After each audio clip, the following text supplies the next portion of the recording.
रीतीने आपण 5-6 स्टेप्समध्ये आपल्याला आलं पाहिजे.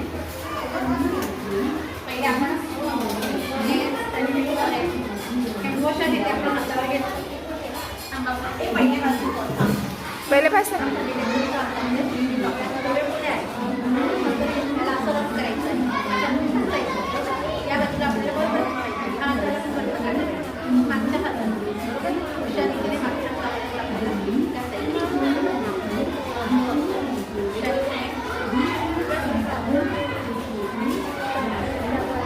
सहा स्टेप्समध्ये आपले अशा रीतीने हात धुतले पाहिजे. जेवणाच्या आधी आणि आपण घरात